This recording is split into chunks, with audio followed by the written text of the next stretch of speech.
All right, bye, peace. Welcome to Sorry to Bother You NFL show.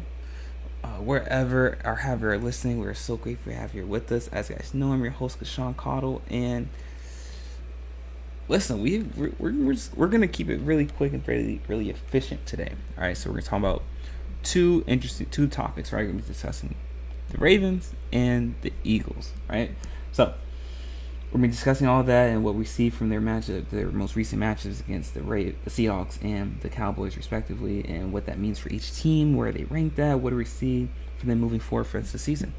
Um, but before we get into any of that, guys, if you haven't already, be sure to hit that like button, hit the subscribe button as well, so you guys can stay up to date on all of our latest content that we post daily. And be sure to follow us on Patreon as well. You can do so by going to patreon.com, clicking on the search bar, and typing in Sorry to Bother You Show. That way you can gain access to all of our exclusive content that we post daily. And if you'd like to support our network and our company, you can do so by following the link in the ticker below. It's streamelements.com/sorrytobotheryoushow/tip. Once again, it's streamelements.com/sorrytobotheryoushow/tip. None of this is possible without you guys as fans. So we're so grateful and honored for all the love and support that you show us, because it's a pleasure to be here and it's a pleasure to have this platform. So with that being said, guys, let's go ahead and get right into it, shall we? All right, so Baltimore Ravens coming off a resounding victory, 37-3 against the Seahawks on Sunday. Big night for the Ravens defense, limiting to Seattle to just 151 yards of total offense, forcing 2 turnovers, and limiting to Seattle to just 6 first downs. Time of possession, they limited Seattle to just 19 minutes and 56 seconds, as opposed to Baltimore, which they controlled the ball for 40 minutes. That's the success for victory, if you ask me. Limited Geno Smith to just 157 yards of on the ground, in the air, and the leading receiver was Smith and Jigba of Seattle, had just 6 receptions for 63 yards. Listen, it was a great game overall by Baltimore. Gus Edwards had 2 touchdowns just in the second quarter, and Keaton Mitchell had 138 yards in the ground as well, and Odell Beckham Jr. had his first touchdown of the season, and Justin Tucker had 3 field goals. So great win, great victory for Baltimore. Makes Baltimore 7-2 on the year, 3-1 at home, first in the AFC North. And listen, now we have to start talking about should Baltimore be the favorites coming out of the AFC? We know how great their defense is, especially with getting Marlon Humphreys back and getting everyone back and healthy for Baltimore. And now their offense is starting to get into a rhythm. They're starting to run the ball more efficiently, which opens up the passing game. We see that Lamar Jackson is getting comfortable, is getting to a rhythm. This team went 21-26, 187 yards. He's doing a good job of throwing it outside the numbers, not putting it in harm's way, and Baltimore's always going to do a good job of limiting teams' offensive opportunities, because they do such a good job running the ball and controlling the clock. We saw it in this game right here, limiting Seattle to just 19 minutes of ball possession. So that's the recipe for success if you're Baltimore. And we see that with the other top teams in the AFC. Listen, Kansas City beat Miami yesterday, 14-21. We saw how they struggled, and we know that though Kansas City now has one of the best defenses, a top 6 defense at least in the NFL, their offense is now is sputtering, and it's a little sporadic. So there are some cause for concern if you're Kansas City. Listen, Miami, we talked about them all quite recently, how they don't perform well against the top teams in the AFC. Once again, scoring just 14 points against Kansas City. So it's hard to tell how good Miami really is, because all of their biggest performances have come against teams that are below 500. And Baltimore seems to be the only team that has consistency playing against some top-level talent. Listen, going into the game, Seattle was 5-2, 2-1 on the road. Seattle many believe is one of the best teams in the NFC, and they'll be a playoff team, more than likely a wild card team, because San Francisco will more likely win the NFC West. However, Baltimore is finding multiple ways to win. I mean, against Detroit, they threw the ball tremendously. They did a good job of throwing the ball. Today against Seattle, they did a great job of running the ball. In their wins against Cleveland, they did a great job defensively. Listen, so the Baltimore's finding multiple ways to win, which is what you want to see out of a championship caliber team. You just find multiple ways to win, and you find ways to win even on days where you struggle. And Baltimore is showing the signs of a championship pedigree team. So this could be the year that Baltimore finally breaks the ceiling and gets to not only to the AFC championship game, but also possibly getting to the Super Bowl under Lamar Jackson. And Lamar Jackson showing that he's worth every penny.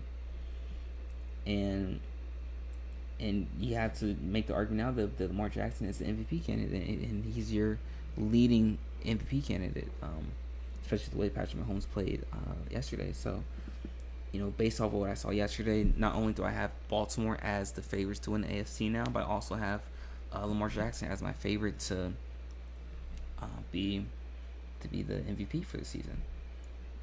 But let me know what you guys think in the chat room. What do you guys think based on what you saw? Are you guys sold on Baltimore, or do you think that they just played a below average team in Seattle? But you have to remember, Seattle has one of the best defenses in the league, and Seattle's been playing tremendously this season. And Seattle has one of the best offenses as well, or more consistent offenses behind Geno Smith. And Seattle's no slouch. Like I said, Seattle's one of the best teams in the NFC, and that's a great victory. It's an amazing victory for Baltimore. And this victory is going to carry some weight with it. So, if you're Baltimore, this is a great win, and you're sitting in a great spot. You're 7-2. More importantly, you're number one team in the AFC North. We see that Cincinnati is starting to pick up a little momentum, and obviously Cleveland had a great victory as well, in which they won 27-3, if I'm not mistaken, or 27-0, sorry, against Arizona. And Pittsburgh, as you know, beat Tennessee on the Thursday night game. So listen, in the AFC North, like I said this from day one, before the season started, that's the best division in football, and Baltimore is showing that they're more likely they seem like they're the best team in the AFC North. So it'll be interesting to see how they perform moving forward. But as of right now, yes, I have Baltimore as the favorites to come out of the AFC, and Lamar Jackson as my favorite to win the MVP. But things obviously can change. It fluctuates from week to week, right? But as of right now, that's what I would go with. But in our next segment, guys, we're going to be discussing an NFC matchup between the Eagles and the Cowboys. What that means for the Eagles, what that means for the Cowboys moving forward based on performance. So we're going to be discussing all that and then some, guys. So be sure to stick around. You're not going to miss any of that. We'll be right back.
All right, welcome back. In case you missed the first segment of our show, we just discussed Baltimore's performance against Seattle and whether that makes Baltimore now the favorites to come out of the AFC, and why Lamar Jackson should not be the favorite to win the NFL MVP.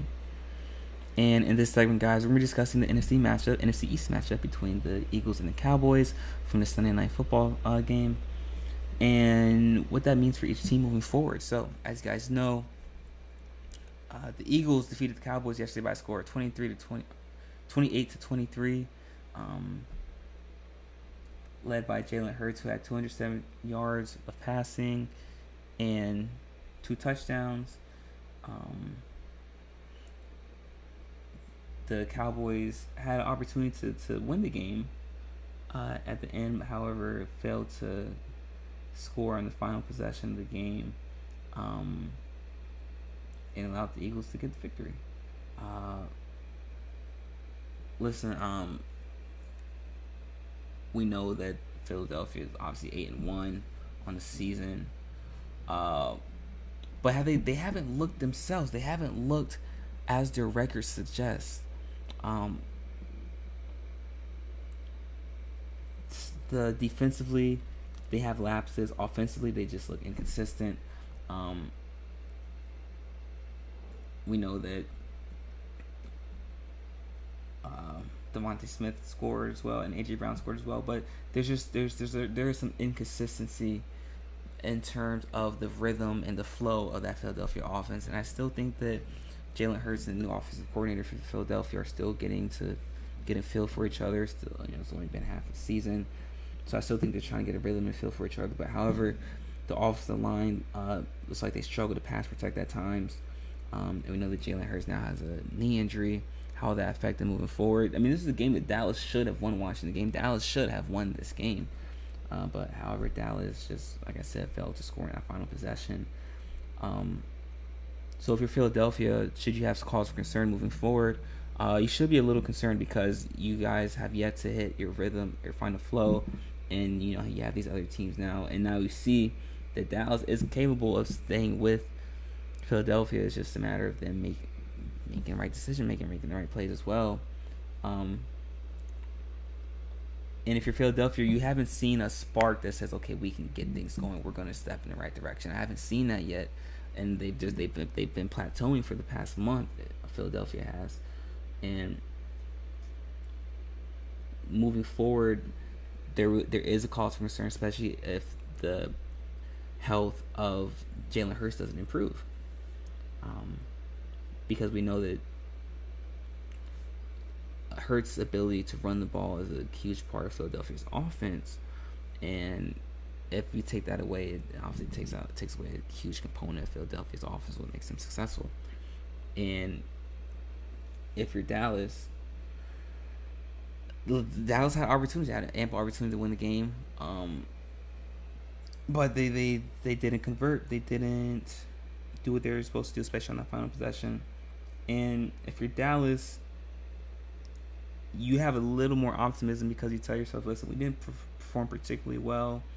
We had a great chance to win at the end of the game, but we didn't convert. And this is against the best team in the NFC. So if you're Dallas, you leave that game with a little bit of optimism. And this was a game on the road in Philadelphia, a tough environment to play in. So you tell yourself, listen, we will have a chance. We'll be able to win. We'll be able to grow from this. However, Dallas' offense did look inconsistent. They struggled as well. Listen, they had 460 yards of total offense. It was an evenly matched game, and Dak Prescott had 374 yards, no turnovers, 3 touchdowns. CeeDee Lamb had 11 receptions for 191 yards.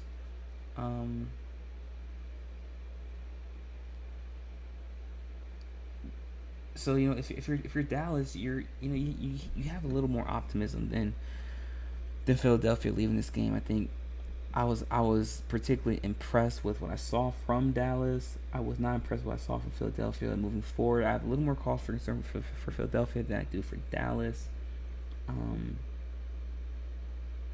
But let me know what you guys think in the chat room about this.